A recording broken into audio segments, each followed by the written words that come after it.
What's up, everybody? I'm Kim Squall, and today we're going to talk about how do you know when you're ready to intentionally date?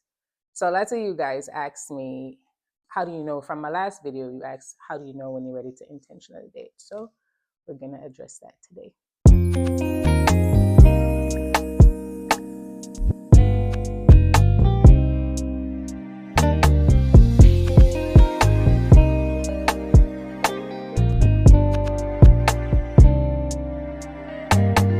All right, so dating intentionally first means you're dating with the intention to settle down with somebody. You're dating with the intention to get married. Mind you, not everybody has the intention to get married, so you can't like categorize everybody and say everybody wants to get married. But you're dating with the intention to be serious about your relationship. You want to get married, you want to start a family. But how do you actually know when you're ready to do that? I think there's a couple of other ways where you can say within yourself when you know. I'm not an expert, but I'm here to give my expert opinion. And the first indicator is when you're actually at home with yourself and you're like, this could be nice if I'm with my significant other, if I'm with my person, if you finally have that calling, because sometimes you don't have that calling and you really like to enjoy your single phase, which is important, and we'll talk about that in a few. But if you don't have that calling, then you might not be ready to intentionally date. Then dating intentionally means preparing yourself. So when you're preparing yourself to intentionally date, that means you've already had your whole phase or you've already had your single phase and you're ready to settle down. Secondly, if you are a serial dater, and I have a couple of friends, you guys know who you are, who are serial daters, you really are going to have to like limit that person down to one. And we're going to talk about two different types of intentional dating. One where you're a serial dater, and then the other one where you are single. If you're a serial dater, the first thing that you have to look into is, are you ready to cut off all your options? So don't forget the purpose of dating. When you're dating, it's kind of like a matchmaker, right? So you don't have to date one person. My opinion might be unpopular, right? But however, when you're having sexual relationships, that should only be one person and that should be practiced safely. So when you're dating, you're getting to know somebody. So don't be shy. You can get to know this person, you can get to know that person, because you're not really settled into a relationship. You're having fun, you're getting to know the person, but do it safely. You can go on romantic dates, you can go on walking dates, you can go on travel dates, but be careful with those type of travel dates, because once you start to set a travel date, then you're kind of locked into, I'm about to do that next and intentional step. You can go on dates where you can video time the person and like have that type of intention, because you really have to get to know a person through several seasons before you even like ready or be ready to consider that person seriously. Sometimes that's quick. Sometimes that happens very quickly and it can be overnight. So it doesn't have to have like a time limit. I think they said a man knows within 90 days if he's going to take that woman serious or not. So you might have to consider that as well. One of the thinking traps that we tend to get into if we're serial daters is we try to piece qualities of a person to make one perfect person. So we'll be like, okay, I like how this one dressed, and I like how this one takes care of himself or herself. I like the fact that they're financially stable. I like the fact that this one is good with their family. And you try to make them piece together to make this perfect person. It's best to get rid of that thinking trap, because there's no perfect person. You always have to, in a relationship, when you're intentionally dating, you have to make that person the perfect person for you. There's nobody who's going to have all the qualities that you like and just fall out of the sky and then be your perfect person. That, to make them the perfect person for you, it takes a little plug and play. Like, you have to let them know what your qualities are, what you like. They let you know what they like, and then you guys kind of compromise and find a way to work and make the relationship perfect for you. If you don't, like, say you want to keep all these qualities of all these women, what you end up doing is you tend to toggle with all your options and not really want to limit any option, which could lead to infidelity. So you're with this one person, but you still like how this one cook, so you kind of go to her for dinner sometimes. So if you're ready to intentionally date, you have to. If you're a serial dater, you must limit your options to one. That is how you know. And then the reason you're going to limit your options to one is because you no longer feel the need to be in multiple relationships. You finally find a person who makes you feel secure, who makes you feel loved, who makes you feel like you want to take the next step and be with them and them only. The second one, which I believe the second scenario to be harder, is because this one is a fight within yourself. You have to know within yourself, what do you want, what you're willing to accept.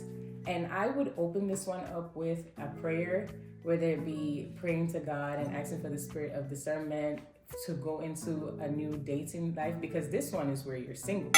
You're single, you have no options, you're not serial dating, but you know that you're ready to intentionally date.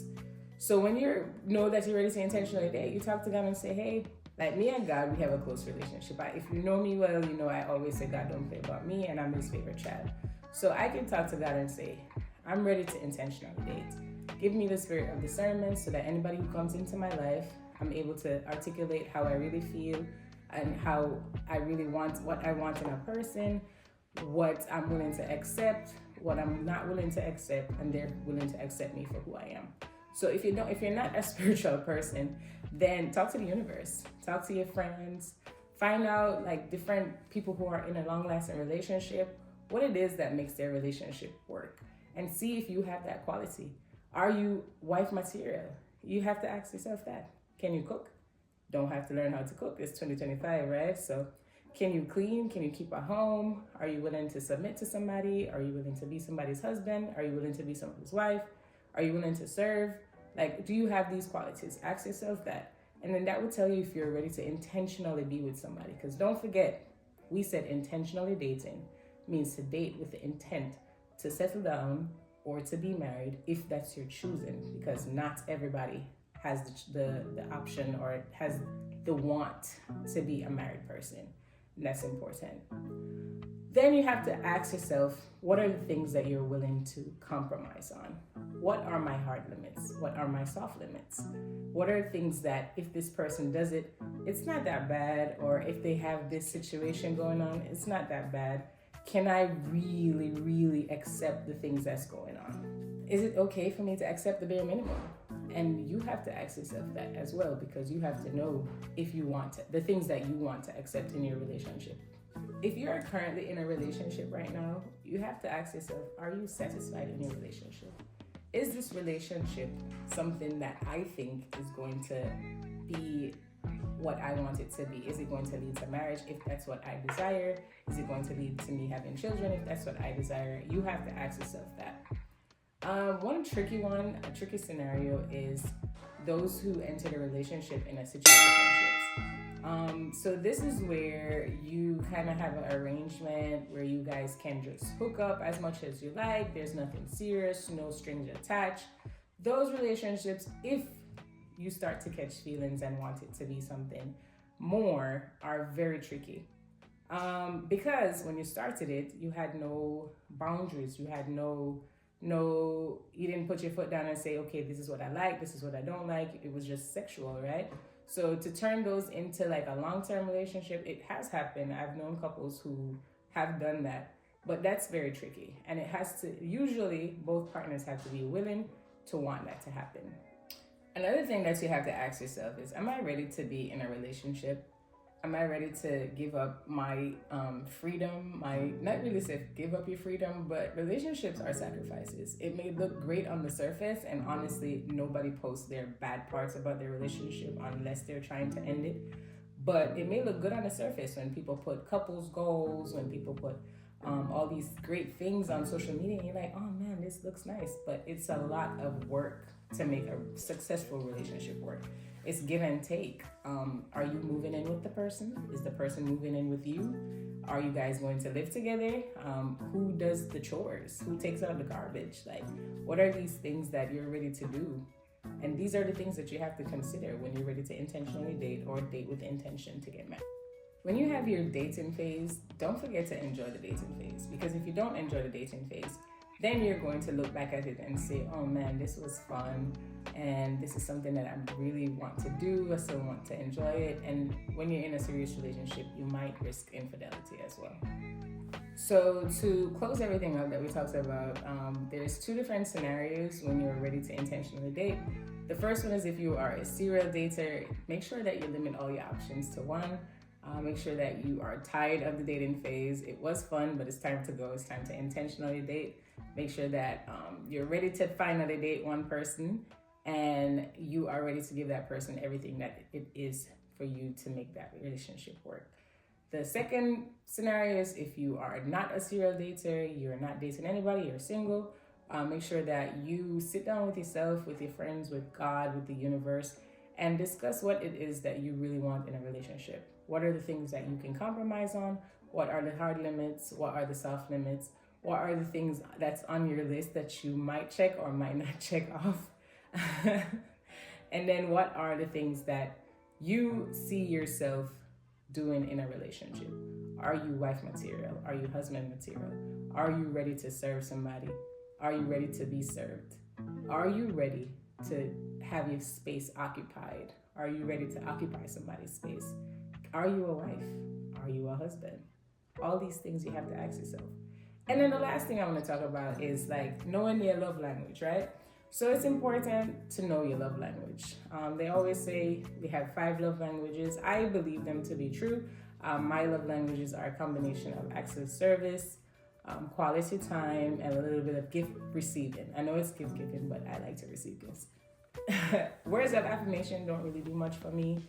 And physical touch, I love physical touch. So if you're able to know your love language, then you're able to express that freely to that person who you want to intentionally date or is going to intentionally date you. But those are my 2 cents. I am not an expert, but I'm expert at giving my opinion. But I would love to hear your thoughts about dating intentionally.